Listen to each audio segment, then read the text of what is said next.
Finally, Andy gave in. "All right," he announced loudly. "I'll accompany you, don't worry."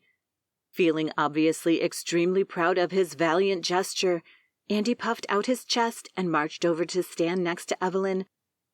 "Thanks, but I'd rather go by myself," she explained, moving away from him. "Well, that's just charmin', that is," said Andy, clearly hurt by Evelyn's rejection. "Don't take it to heart," Evelyn told him.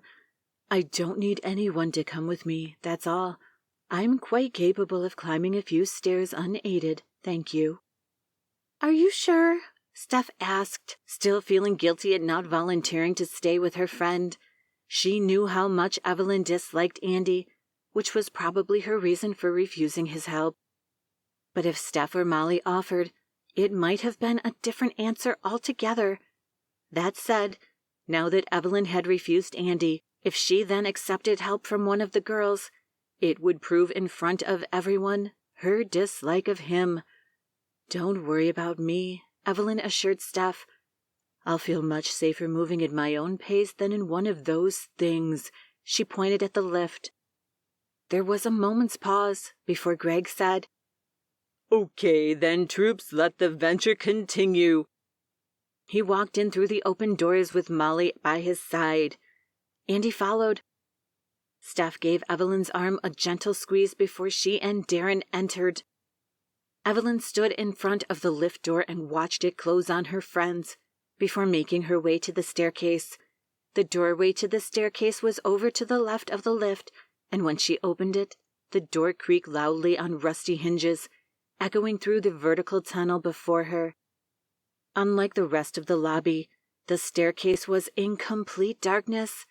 Reaching along the wall, Evelyn managed to locate a switch, but to her dismay, after flicking it up and down a couple of times, there was still no light. She sighed deeply. Moving towards the nearest banister, Evelyn put her hand out so that she could feel the metal top of the rail.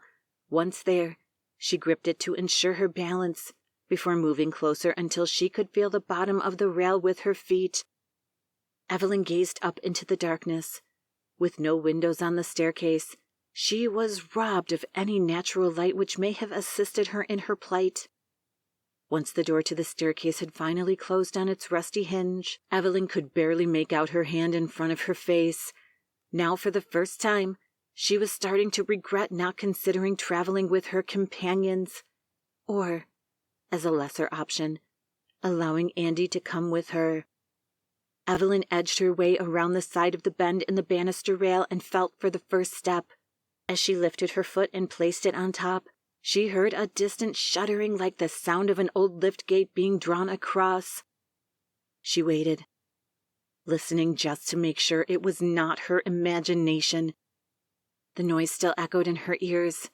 It was then that she realized that the noise was emanating from below her. She remembered just catching sight of a flight of stairs leading down when she first entered the stairwell, but it was not part of the flight she was about to ascend, but a separate set, just inside the entrance. Evelyn stayed put for a moment and strained to hear more. Again, she heard the noise, but this time it sounded further away. But one thing she could be positive about was that it was definitely coming from somewhere below. On the way up, the lift creaked and groaned as if struggling under the weight of the 5 occupants.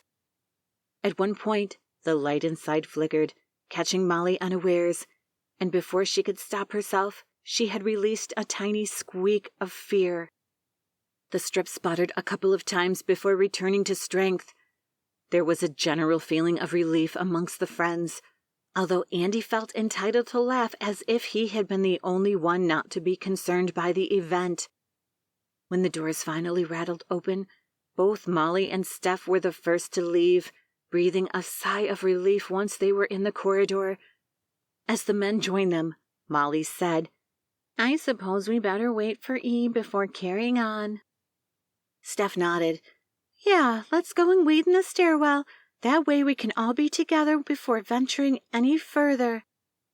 "Come on then," agreed Darren. "Stairwell's over here." He pointed at the door and they all piled through.